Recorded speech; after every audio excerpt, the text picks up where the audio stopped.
ॐ अथ श्रीकालिका अष्टकम् गलद्रक्तमुण्डावलीकण्ठमाला महाघोररावासुदष्ट्राकराला विवस्त्रा श्मशानालया मुक्तकेशी महाकालकामाकुला कालिकेयं भुजे वामयुग्मे शिरोसिन्दधाना वरं दक्षयुग्मे भयं वै तथैव सुमध्यापि तुङ्गस्तनाभारनम्रा लसद्रक्तसिक्कद्वया सुस्मितास्या शवद्वन्द्वकर्णावतंसा सुकेशी लसत्प्रेतपाणिं प्रयुक्तैककाञ्ची शवाकारमञ्चाधिरूढाभिवाभिश्चतुर्दिक्षु शब्दायमानाभिरेजे अथ स्तुतिः विरञ्च्यादिदेवास्त्रयस्ते गुणास्त्रीन् समाराध्य कालीं प्रधाना बभूवुः अनादिं सुरादिं मखादिं भवादिं स्वरूपं त्वदीयं न विन्दन्ति देवाः जगन्मोहिनीयं तु वाग्वादिनीयं सुहृत्पोषिणी शत्रुसंहारिणीयं वचस्तम्भनीयं किमुच्चाटनीयं स्वरूपं त्वदीयं न विन्दन्ति देवाः इयं स्वर्गदात्री पुनः कल्पवल्ली मनोजांस्तु कामान् यथार्थं प्रकुर्यात् तथा ते कृतार्था भवन्तीति नित्यं स्वरूपं त्वदीयं न विन्दन्ति देवाः सुरापानमत्तासु भक्तानुरक्ता लसत्पूतचित्ते सदा विर्भवत्ते जपध्यानपूजासु धाधौ तपङ्का स्वरूपं त्वदीयं न विन्दन्ति देवाः चिदानन्दकन्दं हासन्मन्दमन्दं शरच्चन्द्रकोटिप्रभापुञ्जबिम्बं मुनीनां कवीनां हृदि द्योतयन्तं स्वरूपं त्वदीयं न विन्दन्ति देवाः महामेघकाली सुरक्तापि शुभ्रा कदाचित् विचित्राकृतिर्योगमाया न बाला न वृद्धा न कामातुरापि स्वरूपं त्वदीयं न विन्दन्ति देवाः क्षमस्वापराधं महागुप्तभावं मया लोकमध्ये प्रकाशे कृतं यत् तव ध्यानपूतेन चापल्यभावात् स्वरूपं त्वदीयं न विन्दन्ति देवाः यदि ध्यानयुक्तं पठेत् यो मनुष्यः तदा सर्वलोके विशालो भवेच्च गृहे चाष्टसिद्धिर्मते चापि मुक्तिः स्वरूपं त्वदीयं न विन्दन्ति देवाः गलद्रक्तमुण्डावलीकण्ठमाला महाघोररावासुदष्ट्राकराला विवस्त्रा श्मशानालया मुक्तकेशी महाकालकामाकुला कालिकेयं भुजे वामयुग्मे शिरोसिन्दधाना वरं दक्षयुग्मे भयं वै तथैव सुमध्यापि तुङ्गस्तनाभारनम्रा लसद्रक्तसिक्कद्वया सुस्मितास्या शवद्वन्द्वकर्णावतंसा सुकेशी लसत्प्रेतपाणिं प्रयुक्तैककाञ्ची शवाकारमञ्चाधिरूढाभिवाभिश्चतुर्दिक्षु शब्दायमानाभिरेजे अथ स्तुतिः विरञ्च्यादिदेवास्त्रयस्ते गुणास्त्रीन्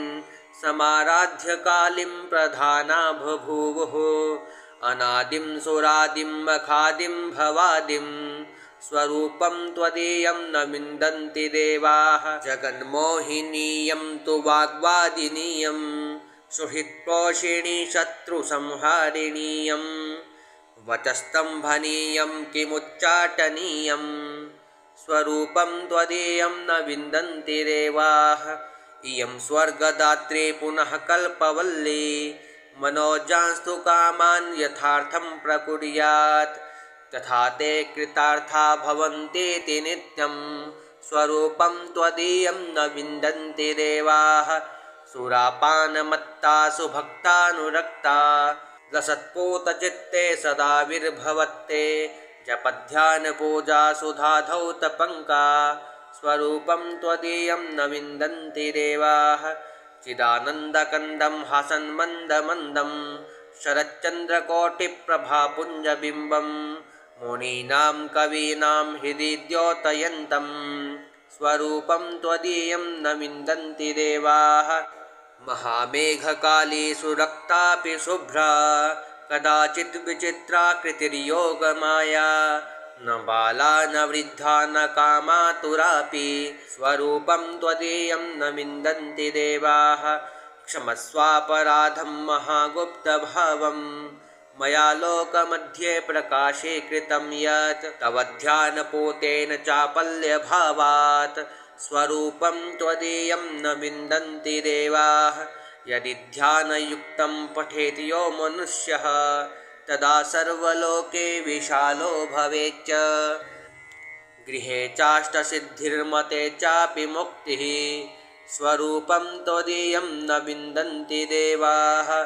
तद्रक्तमुण्डावलीकण्ठमाला महाघोररावासुदंष्ट्राकराला विवस्त्रा श्मशानालया मुक्तकेशी महाकालकामाकुला कालिकेयं भुजे वामयुग्मे शिरोसिन्दधाना वरं दक्षयुग्मे भयं वै तथैव सुमध्यापि तुङ्गस्तनाभारनम्रा लसद्रक्तसिक्कद्वया सुस्मितास्या शवद्वन्द्वकर्णावतंसा सुकेशी लसत्प्रेतपाणिं प्रयुक्तैककाञ्ची शवाकारमञ्चाधिरूढाभिवाभिश्चतुर्दिक्षु शब्दायमानाभिरेजे।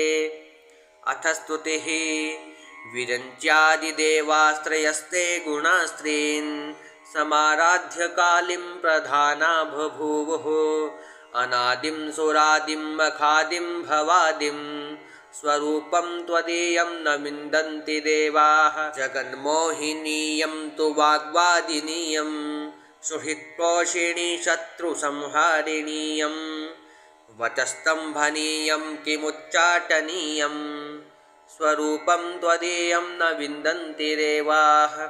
इयं स्वर्गदात्री पुनः कल्पवल्ली मनोजांस्तु कामान् यथार्थं प्रकुर्यात् तथा ते कृतार्था भवन्तीति नित्यं स्वरूपं त्वदीयं न विन्दन्ति देवाः। सुरापानमत्ता सुभक्तानुरक्ता लसत्पूतचित्ते सदा विर्भवत्ते जपध्यानपूजा सुधाधौतपङ्का स्वरूपं त्वदीयं न विन्दन्ति देवाः। चिदानन्दकन्दं हासन्मन्दमन्दं शरच्चन्द्रकोटिप्रभापुञ्जबिम्बं मुनीनां कवीनां हृदि द्योतयन्तं स्वरूपं त्वदीयं न विन्दन्ति देवाः। महामेघकाली सुरक्तापि शुभ्रा कदाचित् विचित्राकृतिर्योगमाया न बाला न वृद्धा न कामातुरापि स्वरूपं त्वदीयं न विन्दन्ति देवाः। क्षमस्वापराधं महागुप्तभावं मया लोकमध्ये प्रकाशे कृतं यत् तव ध्यानपूतेन चापल्यभावात् स्वरूपं त्वदीयं न विन्दन्ति देवाः। यदि ध्यानयुक्तं पठेत् यो मनुष्यः तदा सर्वलोके विशालो भवेच्च।